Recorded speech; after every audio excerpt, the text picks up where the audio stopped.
Hi, this is Sandra, and let's break down your animation. So, sorry for the delay, I've been quite a mess the last week. So, in terms of general motion, the explosion seems quite nice. I like the idea, I like the shapes of the base layer especially. So, it's all quite well done. One thing that we can address in this feedback is probably using the form and using the form to support, using other colors to support the form. So if you look at the explosion, right now, these additional layers, they kind of appear linearly. So they go from top to bottom and they go through the shapes. They don't last very long and they kind of go top to bottom in a linear way and they don't support the form for a long time. And so what I mean by that is essentially this. So we have this form, we have yellow layer, and here, for example, the layer is created, it's being sucked, and it defines the form for quite long. Then, for example, here it turns into sparks and it's being sucked into the form and it's not going linearly from one place to the next spot. It aligns to the form. So, for example, we have two forms here. For example, form here. Yellow is here, and it's not going straight down. It's going on the form, rotating. Then we have this element here. It goes across the form. It's being pushed inside by the new masses, and it's being pushed into the form, and rotates here. So the same with other layers. So we start introducing darker elements here. They kind of appear and increase in size, pushing the red elements. Then they increase in size, rotate, and help us define the motion. Continue rotating, defining the form. We introduce some smaller elements here. And the same thing here. Again, we have the layer, we have this yellow, we have a new form appearing from the yellow, pushing the yellow to the sides. We have orange mass, then turning into red mass, and pushing from the form. Then we have darker forms starting to appear and push into. So the point that I'm trying to make is that explosion is a big general form with a lot of different processes going on in each shape with different motions. So one thing that this explosion definitely lacks is this independent motion and less linear motion. So we need the motion for different shapes, we need the motion inside different areas of the explosion to make it seem more natural and to make it seem more interesting. Because right now we have a very general motion going from top to bottom, but it almost doesn't account for the forms of the explosion. So, because right here, for example, we have this kind of form. Let's break it down here. So we have this form. When we have yellow element, so which is gas and particles that are heated up and glow and they're very bright. And so if this is what the shapes that you define, then all of this can just suddenly go linearly down. It will most likely act like this. So we define one shape here. This shape can start getting red, but it doesn't have to get red from this shape going linearly. It can still follow this shape while we keep the yellow here. And same thing here. So we can use it and it getting sacked, for example, to the side between the shapes. So the yellow goes here, the yellow goes here, and it again amplifies the form and helps us show the volume. So we can start introducing the red here. It doesn't have to be linear, and it doesn't have to appear everywhere at the same time, or it can even appear here. So for example, the red appears here, but there is no red anywhere here, because forms are connected, but they don't have to act all the same motion at the same time, and that's what makes it a bit repetitive, and that's what makes it lose its form a bit.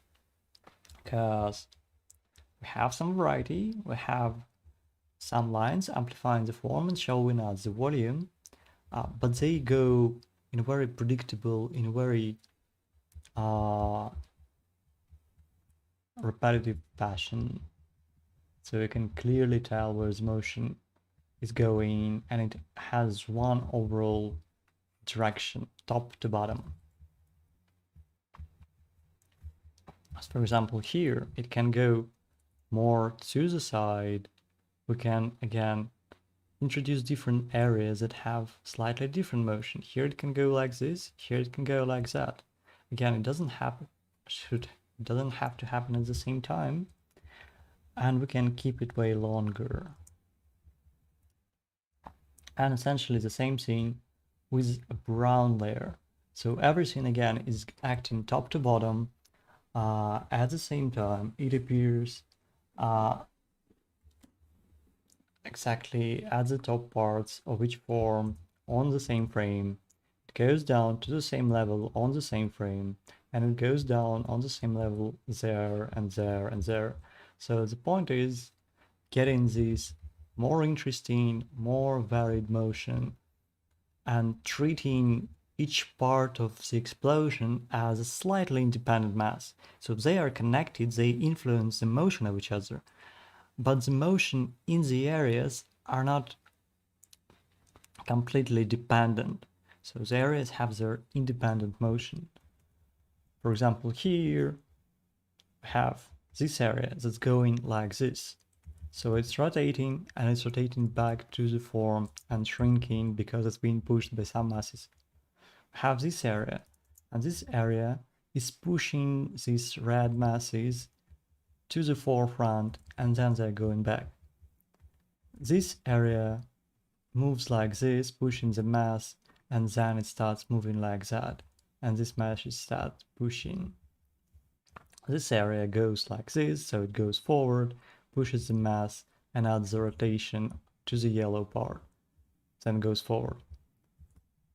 These masses right here, they go to the camera. So they go to the camera and they're being pushed into the form by red smoke, and we have new masses introduced in each part.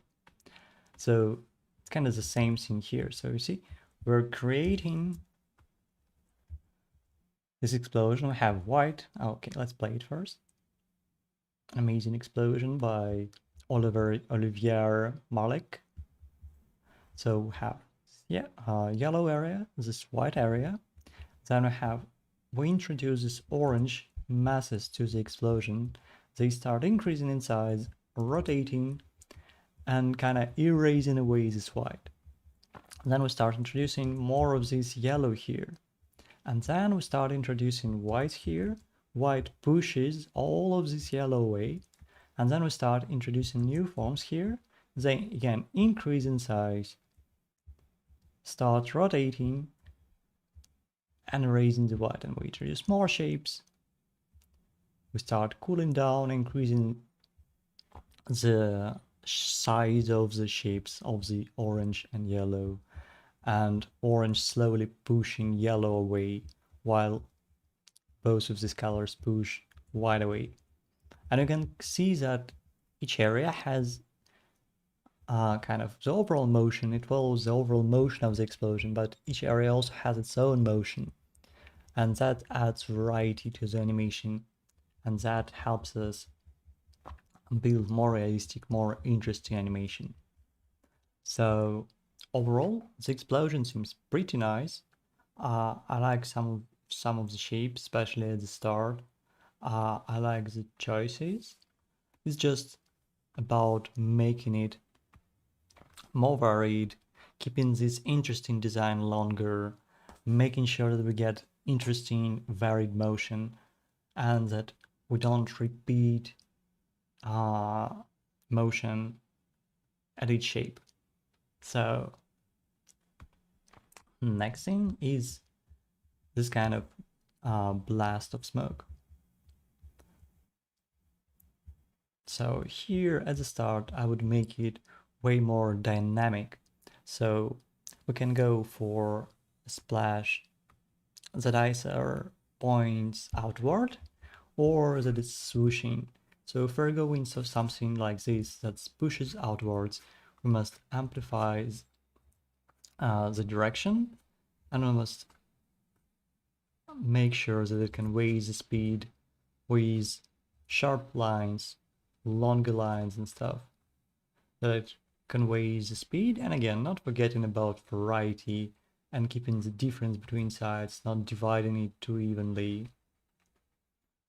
I think this would make this more kind of more impactful.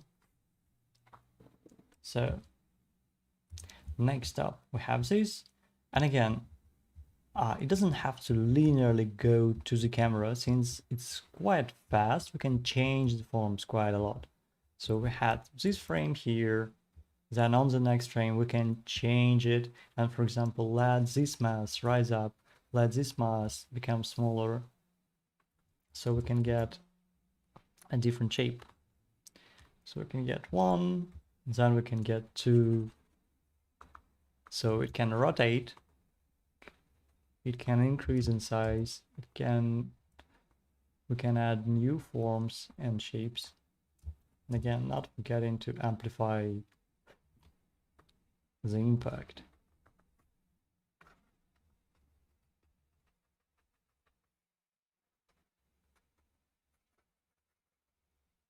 I don't know, I'm just sketching it out.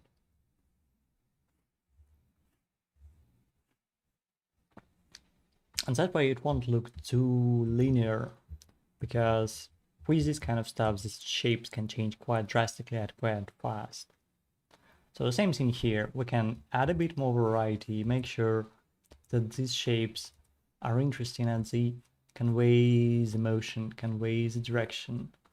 Can add sparks, or we can add some smoke breaking up. It's totally up to us.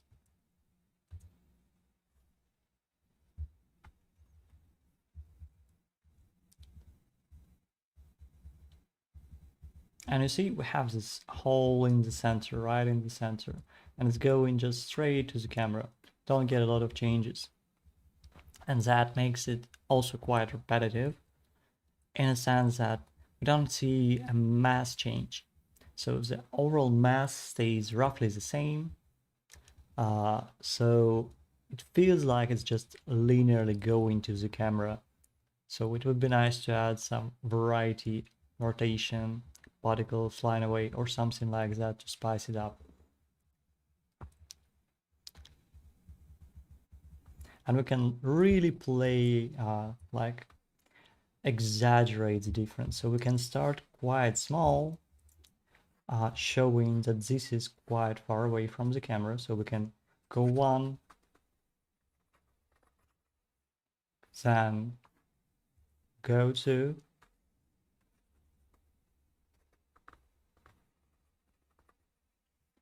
then go 3,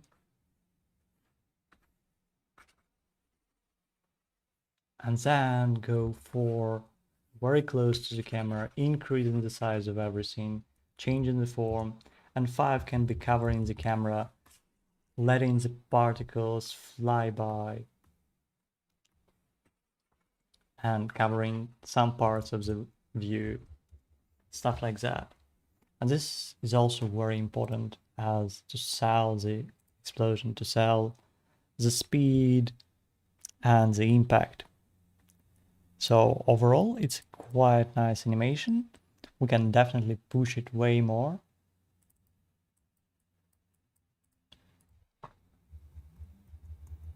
Trying to find something that can be helpful here. Hmm.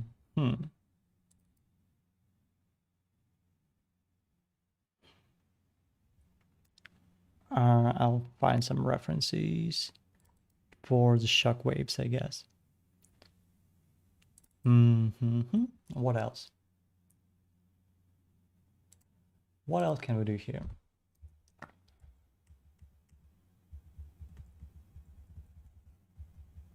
So we have these.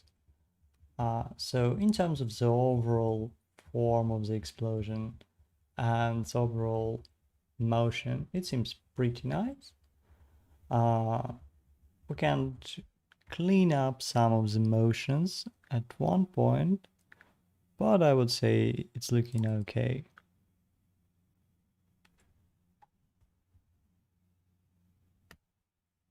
So if we're talking about smaller stuff, then the explosion kind of accelerates at the end. So we have this form, it goes up, goes here,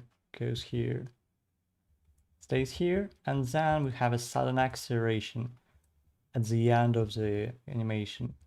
So usually the explosion loses its energy, so we get a slowdown. But here you can see that this explosion slows down here on the first frames, and then we have sudden acceleration in all of these shapes. Then we have some deceleration at the end again. So if we're really pushing for that consistency, we can definitely make use of that slow down to get the contrast. And right here again, we have this, then we have that, then we have a bit of an acceleration at the very end.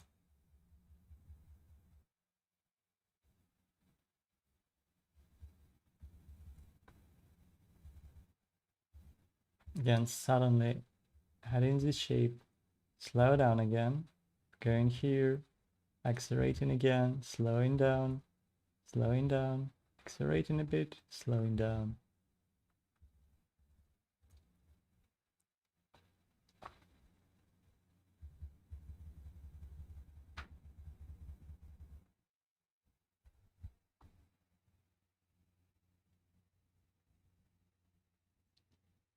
And the last thing is probably talking about the uh, the lines on the ground. So I guess I haven't described it well enough.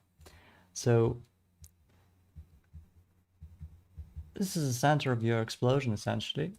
If it hits here, then this is the center of your explosion.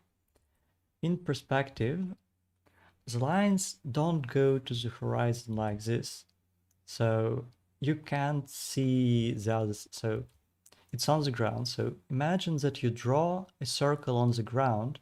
So you draw a circle on the ground, and then you kind of get up and look at it from a perspective.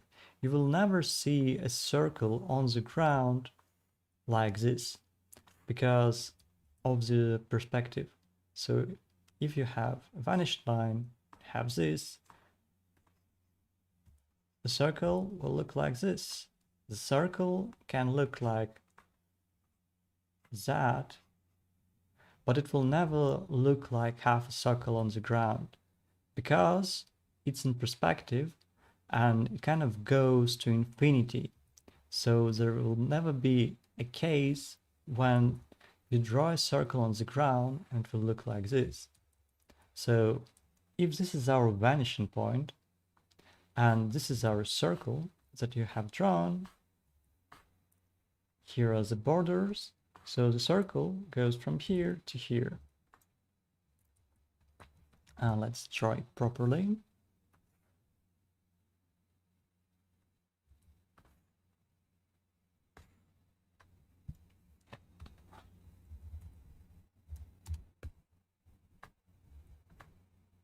So our circle is in here between these two guides. So I'll draw a circle here. Oh god.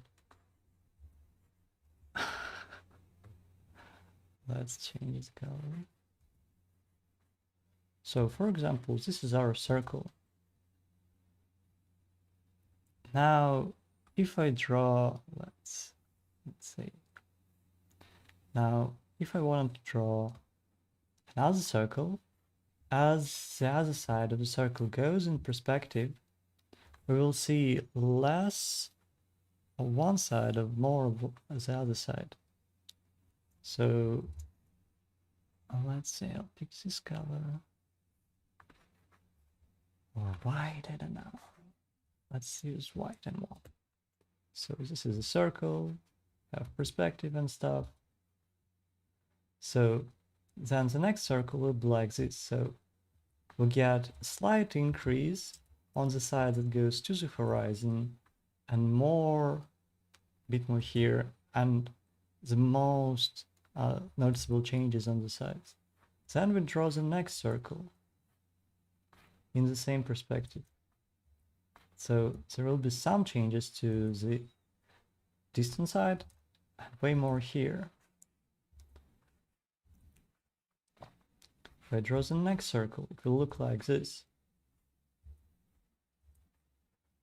And if I draw a circle after that, it will look like that. Something like that. So because it is in perspective, so if we draw it like this, if you look from the top, they have exactly the same center.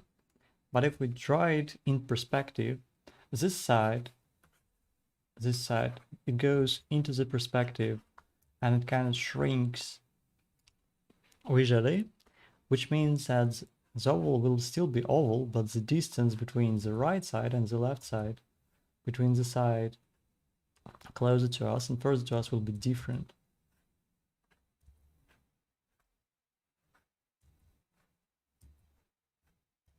But it will still be the same, the proportions of the oval will be the same. So the ratio between the widths and the lengths stays the same. What changes is the size of the oval. So the ratio doesn't change, the size changes, and the distance between this and that is different because this side goes into perspective, goes into the field of view, and this goes to us. Kind of visually get an increase here. So it's slightly off center, but it's centered in reality, and they should have the same ratio. So for example, if I drew this and drew that, these are not in the same perspective because the ratio is different. So one has this kind of ratio and the other has this kind of ratio. So this is more like this and this is more like that. So that's one thing to consider if you want to draw good guides in perspective.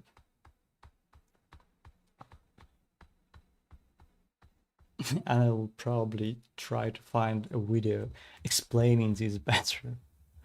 So yeah, that's another thing to think about. So aside from that, for the lighting, it looks quite fun. I guess it's only about making sure that the forms are interesting and clean. Right now, the shape language seems a bit rough. It works okay in terms of the motion. It's just we can refine it a bit and make sure that the shapes look pleasing, have right in the width and height, don't have too much repetition like this. So I would suggest maybe supporting the perspective. Maybe we can do it like that. it's up to you, but it's just about making sure that we have an interesting shape language. We can add some smaller lines, but they should also support the overall motion, because too much of the small stuff will distract from the main motion and would make the animation less impactful and harder to process visually, process, whatever. So limiting the amount of small stuff or keeping it in big shape. So define a bigger shape with it. And that's it for the explosion. For the other stuff, I guess I'll record the video separately. Oh, and I guess we can look into the stuff on the ground. Wait a second. So for the stuff on the ground, so if you want to have volume here, right now it's okay, but it's a bit flat. And why is that? So why does it seem flat? Well, it seems flat because the shapes don't support the volume.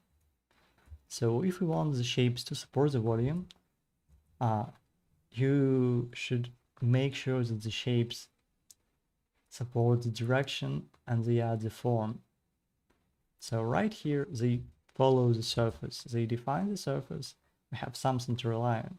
Right here, we don't have anything to define the surface. See, this is straight lines connecting and bleeding in the same direction. So if we take this area, first again, if they're in perspective, we should define the ellipses that have kind of the same angle as I described. So the same angle as the ones at the base. And now you see it adds a little bit of volume already.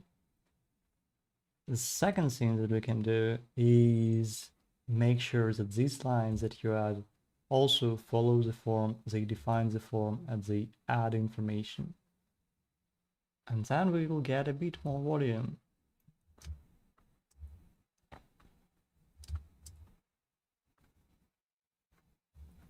So we can add maybe some stuff here to define the volume.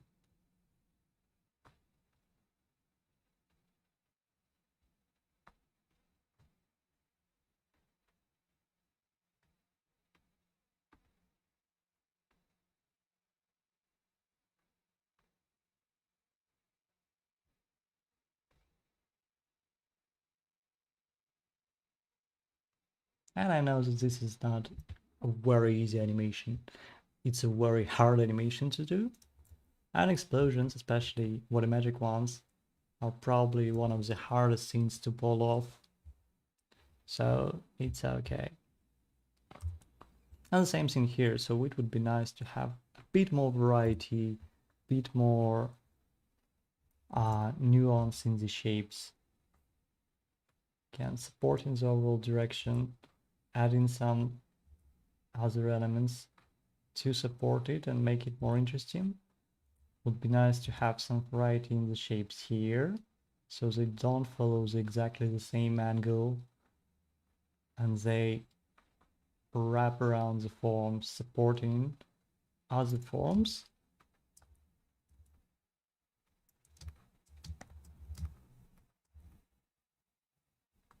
Making sure that it's not flat and stuff. Also making sure that these small lines, they also wrap around the form and support the overall shape.